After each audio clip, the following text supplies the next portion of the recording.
Ey'ndabeni engenayo manje ebusuku ngane zakwethu iy'ndaba ey'thinta uNgizwe Mchunu. UNgizwe Mchunu-ke ugeqe amagoli laphana ekhasini lakhe ekhuluma ngendaba ethinta abasendlunkulu okuyisilo uMisuzulu kaZwelithini.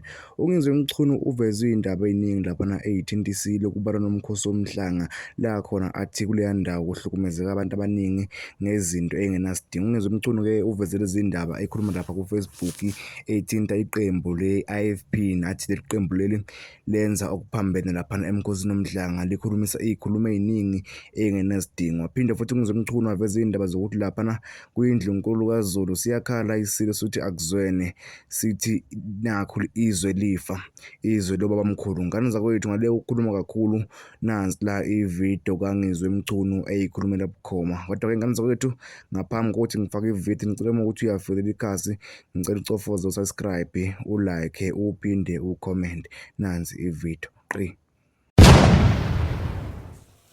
Zibe khona iy'pishi ngokungenami kwami kwalandela ubaba lohlekayo kwathiwa akazophatha uhlelo kanye nomntwana uSimphiwe. Ubaba lohlekayo lo kuthiwa ubani uKhawula, umuntu omuhle Khawula uKhawula owaze ngikhanja kwaba umeya Inunu Mfokamathe kwazoba uNdunankulu kwakunyezwa abantu abakhona nongqongqoshe kwagcina-ke sekuba isilo samabandla wonke. Akunothisa nje kodwa kwaba uNdunankulu futhi kaZulu wakwaZulu Natal uThamisani Ntuli akudwebela konke lokho nje. Kodwa ngiqaphele kakhulu ukuthi kuthe ematendeni ukudla kuyathengwa endlunkulu nenkomo ziyahlatshwa. Abasabalala kakhulu amatende bese kuthi ama-departments nabantu abasuke benikezwe amathenda okuphekela abantu abangamakhosi nabantu abawumphakathi ney'ntombi. Ayi bakwethu, ayinawulambisa umphakathi ophinde kwenzeka nasenyokeni ngiyakwesaba.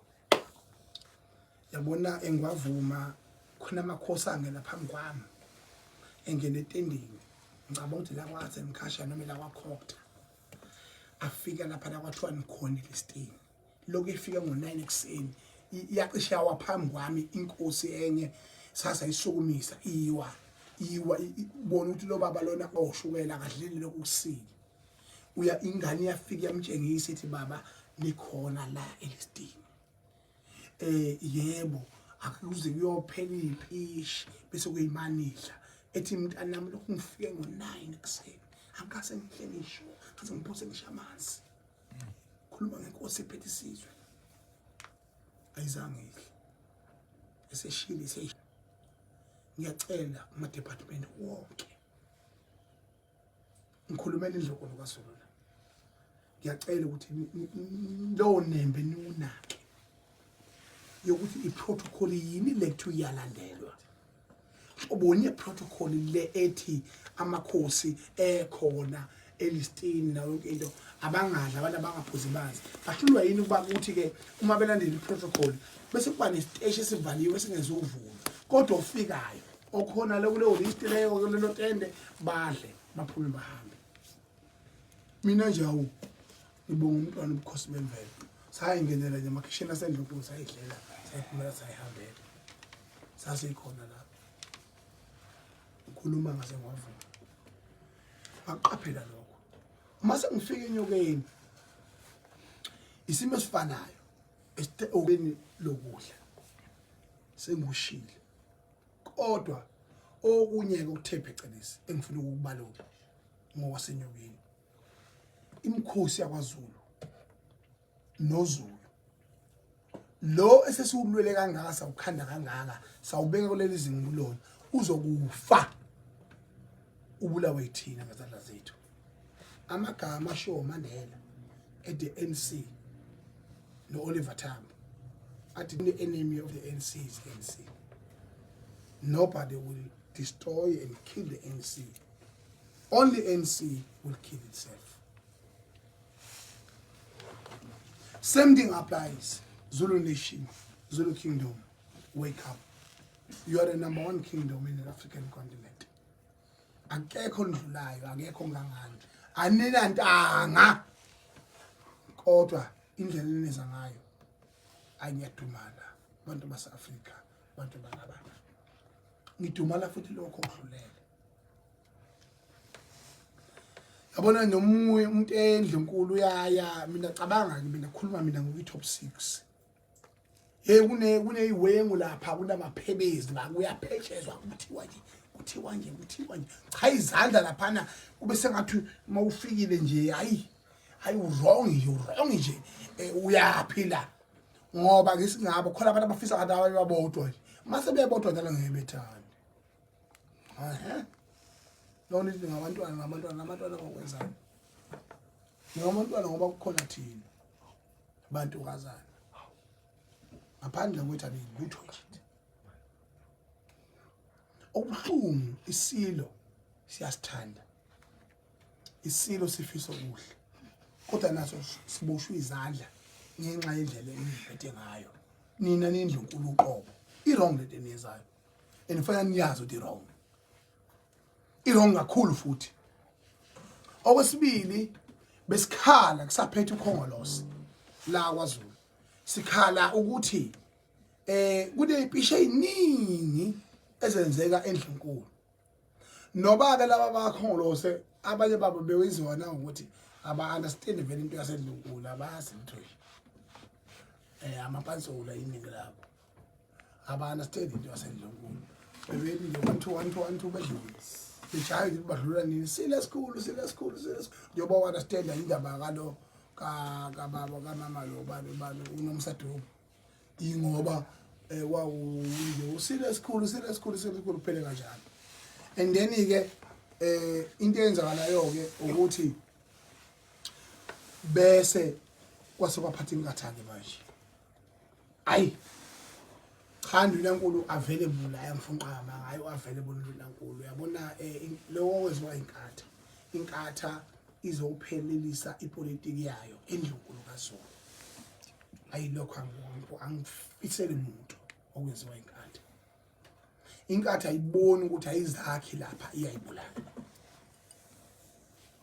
mawucabanga ukuthi intombi engangozulu ebheke kwaLodwengu engangempethu zendlovu engangamazi okuphala ikhoma ucabanga ukuthi intombi nabantu besuka all over Africa futhi ingcono ngala gama isilo sawasho sala kuhlala esihlalweni mina ke ngiyaxoxa naso nangasese nje isilo ngiyaxoxa naso sikube ngokusobala sithi cha macingwane umkhumbi engihola njengamanje awusafani nakudala sabahlonipho baba bethu nokhokho bethu ngoba bephethe abantu abangafani nabe sibaphethe njengamanje macingwana ngifisa inkulumo sande lokho awukwazi ukufika nekesi nebhodlela uzophekisa bese kuba yiwena otholakala usemsamo ichilo lelo kwaZulu ichilo lelo ngitholakala ngisemsamo manje mangabala nje ukuthi lapha enkatheni owamukelayo imeya eyenkatha ongenayo ophethe program owenkatha olokhunjayo ozo khulumela uhulumeni owenkatha uzongena undunankulu owenkatha uzongena abafowethu kahleni bakwethu uyazi ukuthi isilo sasibhukuda sigwedla kanzima olwembini lumbuzo inkatha kanti yini ngasihlula Zulu ngoba yithi abantu manje yithi siphethe ukuthi makuthiwa kunemkhosi yasendlunkulu into eyizolo uhlabisa lapha yini masikhuluma iqiniso ayikho yini ungabe undunankulu wala kwaZulu kuphela kwaZulu Natal kuphela ozomela uhulumeni wonke ofuna ukukhuluma nationally olokudlala balapha transport omkhulekelo laba imonono lomkhuleko laba sebephethe ikhundla zokusekela bekwazi ukuthi bephathise la baphele bonke labathi ho niphelele nonke nihlulwa yini ukuphathisa umuntu oyedwa uThamsanqa Thuli asho ukuthi njengohulumeni siyabonga 1 2 3 4 and 5 nazi impela sinazo uhulumeni wazalonke nawo ufakile isandla lawo bayingxenye kanje siyabonga. Next time all the government departments akube ne press conference mhlawumbe noma amathatha ama press conference press conference ama developmental programs ukuthi uzozakala ngokwezeleni phela kuzongena closer to an event bese beyabonga ukuthi cha benze kahle. In the day of the event attenda njengomuntu ongumZulu noma wase-Afrika noma phethe portfolio kahulumeni, not njengomuntu othi ula ufuna ukuzokhonkotha lapha njengenja. Wrong lapha into oyikhuluma nje lapha yazi emlandweni lapha nakoqala ukukhuluma nje ukhoktha kazo lonke uqala ngolokho njalo ngoba baba lokuthiwa ulokho njalo uhlabisa. Angimzondi la baba akayilutho vela athi ngiyamzonda akayilutho nje nothula siza uqualify ngoba ungunduna enkulu wakwaZulu kuphela uye kuphela kunani ikhuluma izibentathu lapha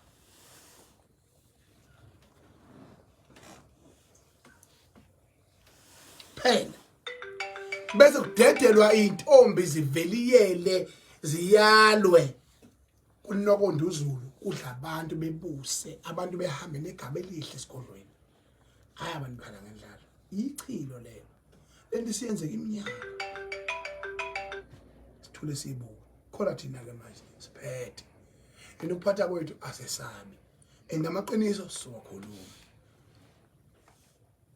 konke kuzoshintsha ngenkani niyathanda anithandi kuzoshintsha nendlu enkulu nayo ayiduze iphathe kahle ngoba iwutho ngathi yithi abanikazi bomcimbi